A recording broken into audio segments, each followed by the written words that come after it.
जैसे कि स्टूडेंट्स मैंने आपको बताया कि जो वंस डिजिट होती है उसको आपको बस फर्स्ट नंबर से मल्टीप्लाई करना होता है। ज़ीरो से आप ऐसे ज़ीरो ना लें, आप यहाँ और भी कोई नंबर ले लें, उसको 1 से मल्टीप्लाई करना होता है। जो 10 से डिजिट होती है उसको 10 से आप मल्टीप्लाई करेंगे। यदि 100 डिजिट्स हैं तो आप उसे 100 से मल्टीप्लाई करेंगे। इसलिए हम लोगों ने क्या किया, आपके पास 2 डिजिट है तो लेट बी फर्स्ट डिजिट आपने ले ली यहाँ x, और जो सेकंड डिजिट थी वो आपने जो 10 से डिजिट थी वो आपने यहाँ से ली 9 माइनस एक्स, बिकॉज 2 डिजिट्स है जिनका सम ऑफ टोटल कितना है 9, उसमें से फर्स्ट डिजिट को आप क्या कर दीजिए, माइनस कर दीजिए। उसके जस्ट बाद आपको क्या करना है, आपकी बुक में लिखा हुआ है कि 2 डिजिट नंबर, तो 2 डिजिट नंबर आपका था 9 माइनस एक्स, ये 10th डिजिट था, और उससे जो बिफोर वाला नंबर है वो x है। अब कुछ बच्चे से सोच रहे होंगे कि सर आपने यहाँ प्लस का साइन क्यों लगाया, क्योंकि क्वेश्चन में आपको बोल रहा है सम इज़ 9, सम इज़ 9, इसलिए हमने यहाँ पे इसकी जगह सम का साइन लगाया। अच्छा, मैं आप लोगों को बता दूं जो 10s में डिजिट आएगी वो आपको भी पता है और मुझे पता है, उसको हम किस से मल्टीप्लाई करेंगे, 10 से। इसलिए इस 9 माइनस एक्स को मैंने किससे मल्टीप्लाई किया है, 10 से मल्टीप्लाई किया। जब मैं 10 से मल्टीप्लाई करूँगा तो आपके पास आता है 90, और 10 को x से किया तो आपका आता है 10x, और यहाँ से आपने राइट किया तो प्लस x। अब उसके जस्ट बाद जैसे आप यहाँ से लेते हैं तो 90 10x में से x को माइनस किया तो यहाँ आपका राइट होता है 9x, और इस तरीके से आप अब यहाँ से क्या करते चलें, क्वेश्चन सॉल्व करते हुए चलें। अब जैसे आप यहाँ से लेते हैं तो आपके पास आता है interchange the digit, interchange the digit का मतलब आपको जो डिजिट्स थी उसको क्या कर देनी है, अब आपको रिप्लेस कर देना है। तो अब आप जब रिप्लेस करके चलेंगे तो आप इसको इस तरीके से लिखेंगे, यहाँ आपका 10x आता है और यहाँ आपने क्या कर दिया, अब इसे प्लस कर दिया है, और जो रिमेनिंग नंबर थी वो आपका था 9 माइनस एक्स। कहने का मतलब है जो 1 से डिजिट थी वो तो 10 हो जाएगी, और जो 10 डिजिट थी वो आपके पास 1 डिजिट हो जाएगी, ये यहाँ चली जाएगी और ये डिजिट यहाँ आ जाएगी। इसलिए इस x को मैंने 10 से मल्टीप्लाई कर दिया है, क्योंकि ये जो 1 डिजिट था वो आपका अब 10 हो जाएगा, और जो 10 था वो आपका 1 हो जाएगा। इसलिए आपने इसको ऐसे कैसे इस तरीके से लिखा है। और इसके जस्ट बाद हम यहाँ से आगे इस क्वेश्चन को कंटिन्यू करते हैं। तो अब आप दिमाग लगाते हुए चले तो यहाँ आपके पास आता है 10 में से x को माइनस किया तो आपका 9x है, और प्लस आप यहाँ से लेते चले 9। अच्छा, इस क्वेश्चन में एक और आपके साथ में क्वेश्चन में लिखा हुआ है कि जो नंबर आपके पास दिए हुए, अब आप ऐसे कैसे लेते चले, इसको यहाँ लिखते चलें according to question. According to question जैसे आप यहाँ से लेके चलेंगे तो अकॉर्डिंग टू क्वेश्चन आप फटाफट से लिखते चलें। पहला आपके पास था 19 माइनस 9x, और जो सेकंड इक्वेशन थी वो आपके पास है 9x और प्लस यहाँ आपका आता है 9। अच्छा, आपको यहाँ देखना है कि जब आप डिजिट इंटरचेंज करते हो, जो बिफोर वाली जो डिजिट थी देन आफ्टर डिजिट ये है, इस डिजिट से इस डिजिट में ऑलरेडी 27 क्या है, मोर देन है।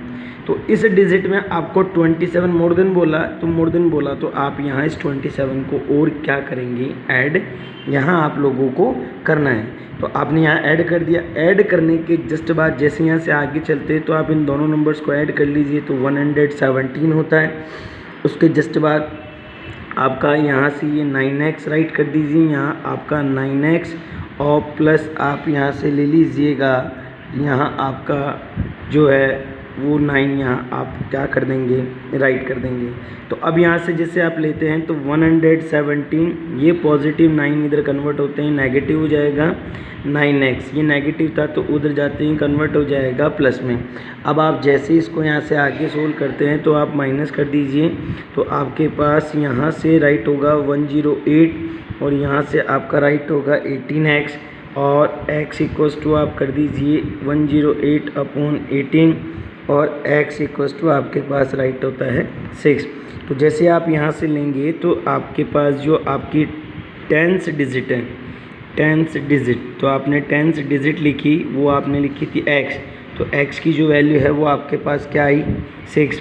उसके बाद में सॉरी यहाँ आपको 10th डिजिट नहीं लिखना है, ये आपका जो है 1st डिजिट है, फिर आपको यहाँ से लेना है 10 डिजिट, यहाँ आपकी आएगी 10 डिजिट। तो 10 डिजिट के लिए आप यहाँ से लिखेंगे तो 9 माइनस एक्स, 9 में से आपको 6 को माइनस करना है तो आपका राइट होगा 3। इस तरीके से आपको इन नंबर्स को क्या करना है, ऐड करना। आंसर चेक कर लीजिए, 6 और 3 का जो सम ऑफ टोटल है वो कितना आ रहा है 9, क्योंकि 2 डिजिट का जो नंबर था वो भी कितना आ रहा था 9। इस तरीके से आपका जो क्वेश्चन नंबर 3 है वो कंप्लीट हो जाएगा। अब हम जो है बात करेंगे क्वेश्चन नंबर, हम बात करते हैं नेक्स्ट क्वेश्चन नंबर 4 की। अब जैसा कि हम क्वेश्चन नंबर 4 की बात कर रहे थे तो आपको फिर यहाँ से लिखना है लेट बी, यहाँ आप लिख लें 1 digit, let b 1 digit equals to x, and आप लोग यहाँ से राइट कर लें 10 डिजिट, आप लोग यहाँ से राइट करें 10 डिजिट। तो जो 10 डिजिट है वो आपका यहाँ आएगा 3x। अब मैंने यहाँ पर 3x क्यों लिखा है, तो listen to carefully my word, all students look my video on your mobile screen. तो आप लोगों से मेरी एक रिक्वेस्ट है कि जब भी आप क्वेश्चन सॉल्व करते हैं तो first of all read this question carefully. आप क्वेश्चन को केयरफुली रीड करेंगे तो आपको क्वेश्चन रीड करते समय 70% क्वेश्चन क्लियर हो जाता है।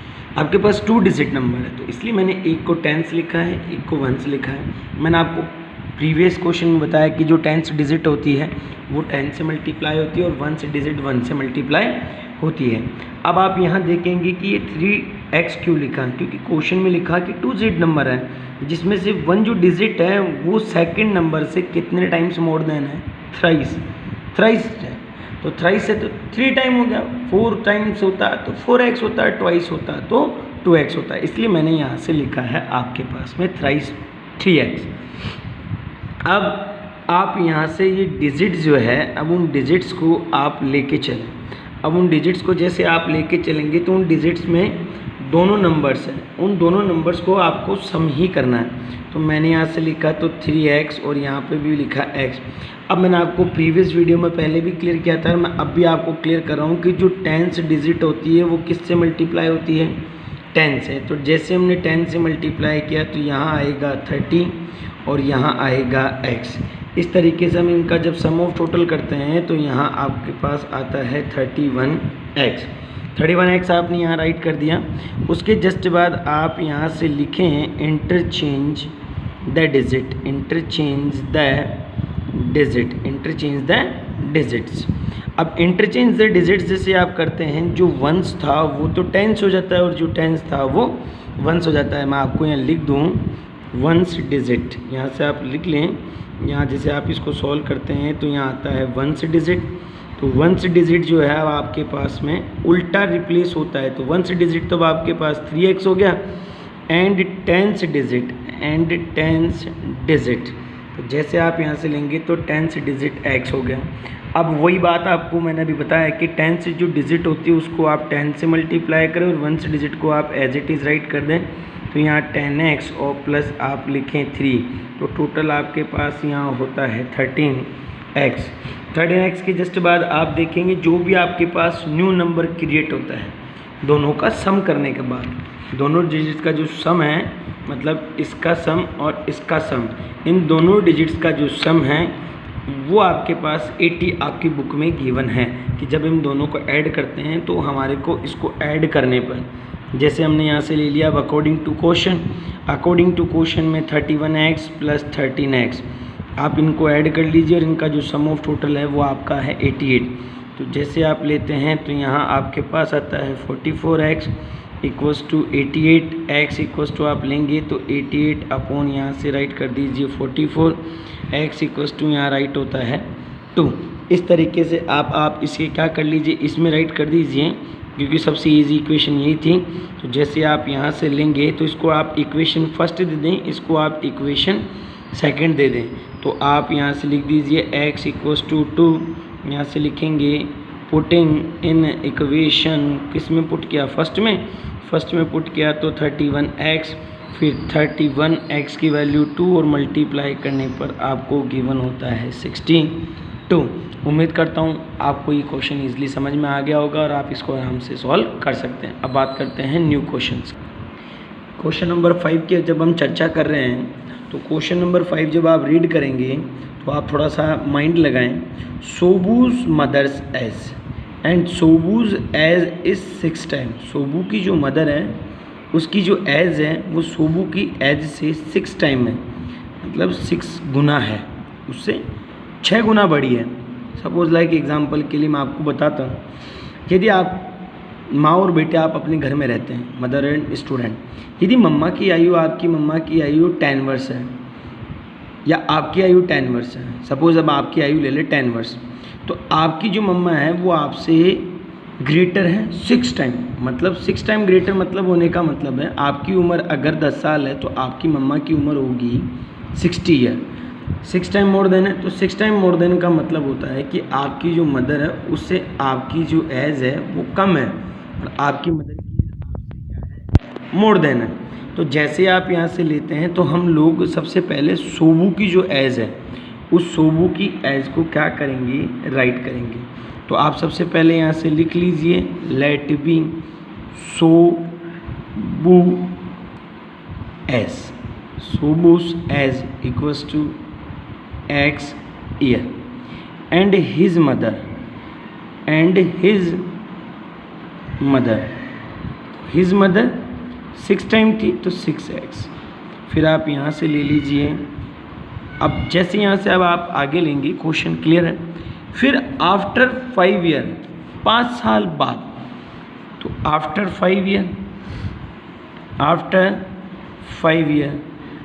5 ईयर जैसे हम देखेंगे तो सोबू की जो एज है वो इंक्रीज़ होगी।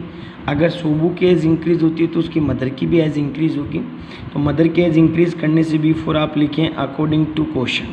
तो अकॉर्डिंग टू क्वेश्चन में हमने लिखा तो x + 5 है। फिर सोबूस की जो एज है वो 1/3 है। वो कितनी है? 1/3। और किससे 1/3 है? उसकी मदर से। तो इसलिए इसकी हमने यहाँ से लिखा मदर्स की एज। सोबू की एज हमने यहाँ से लिख दी, 1/3 है उसकी मदर से, तो मदर की एज हमने यहाँ लिख दी। 3 की टेबल से जब हम इसे कट करेंगे तो x + 5 और आप यहाँ से लिखेंगे 2x और 5 इक्वल्स टू आप यहाँ से ले लीजिए 2x - x। तो 5 इक्वल्स टू x और x की जो वैल्यू है वो आपके पास राइट होती है 5।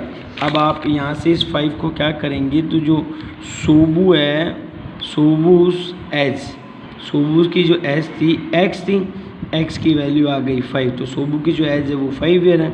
हिज मदर, तो मदर की जो एज थी वो आपके पास थी 6 है। तो 6 × x की वैल्यू 5, तो मदर की जो एज है वो आपके पास आएगी निकल कर 30 ईयर। इस तरीके से ये जो क्वेश्चन है आपका डन होता है। उम्मीद है आप इन क्वेश्चंस को आगे कंटिन्यू करके सॉल्व कर सकते हैं। धन्यवाद।